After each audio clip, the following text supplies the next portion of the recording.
Well, radio listeners, we here at the Conscience of Kansas radio program would like to wish you all a very Merry Christmas. And you know, Christmas always brings me back to my childhood. I don't think there's a more special time for any kid than Christmas Eve and Christmas Day. For most kids, Christmas brings the opportunity for every wish and desire to potentially come true. No matter what your financial situation, every child runs downstairs and believes in their mind that every little special wrapped gift under the tree may very well be that special gift they've been waiting for all year. Well, over time, as we grow up, we learn some of the limitations to Christmas, that we may not get every gift that we want, and sometimes we come to the realization that Santa may have a $20 limit before even getting on his sleigh. Well, that's rough, but it's not always sad, because along the way, we learn as adults that there are some more important things than getting gifts at Christmas and just what the season's for. But here at the Conscience of Kansas radio program, we've never really given up our childish love and excitement over that special gift under the tree.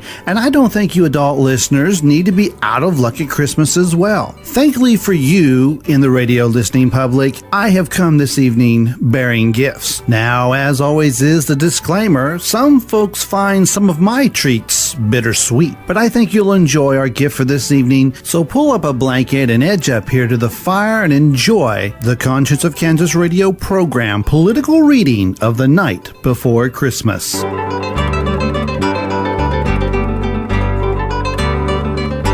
'Twas the night before Christmas, and all through the house not a creature was stirring. We all work in this house. The stocks they were hung by the chimney with care, in hopes that someday our taxes would be fair. The children were nestled all snug in their bed, blissfully ignorant of the dangers of the Fed. And Mama in her kerchief settled in for a snooze, while I sharpened my knowledge with an hour of Fox News. When out on the lawn there arose such a roar, I sprang from my bed to see if it was those liberal hippies next door.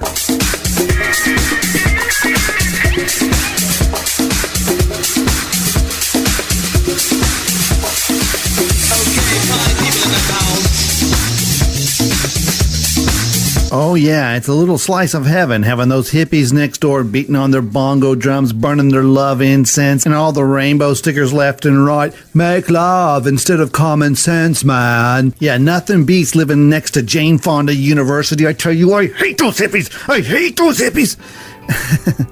But again, this Christmas story is not about my hippies next door. Shall we continue? With both stealth and quickness to the window I ran, to see in my front yard a big acorn van. The moon on the breast of the new fallen snow illuminated an army of community organizers below. They were unloading their picket signs and having great fun. I smiled to my wife and said, "Bring out the gun." No, that's not it, honey.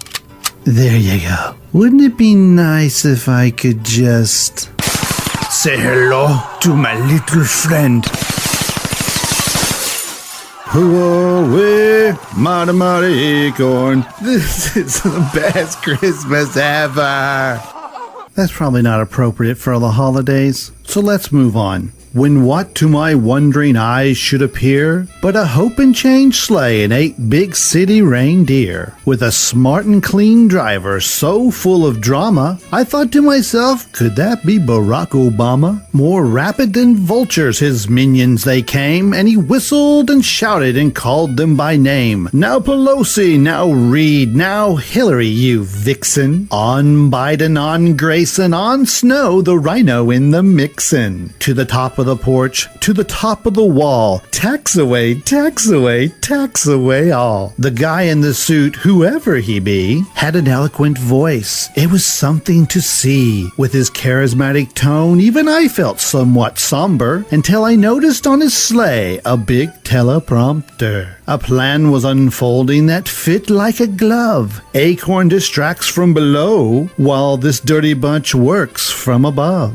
Knowing this crew was less than legit, we called the cops, grabbed our guns, but these folks wouldn't quit. Until the moment the police arrived with a crash, a scripted voice from above told us all the good they could do with our cash. Now my yard was a frenzy, a police acorn mess. Tomorrow the protesters will probably sue me for their own personal stress. Within less than a moment, the Hope and Change bunch had fled, with only a smoke trail left from their sled. I thought to myself, as they flew out of sight, never trust a dirty Santa, even on Christmas Eve night.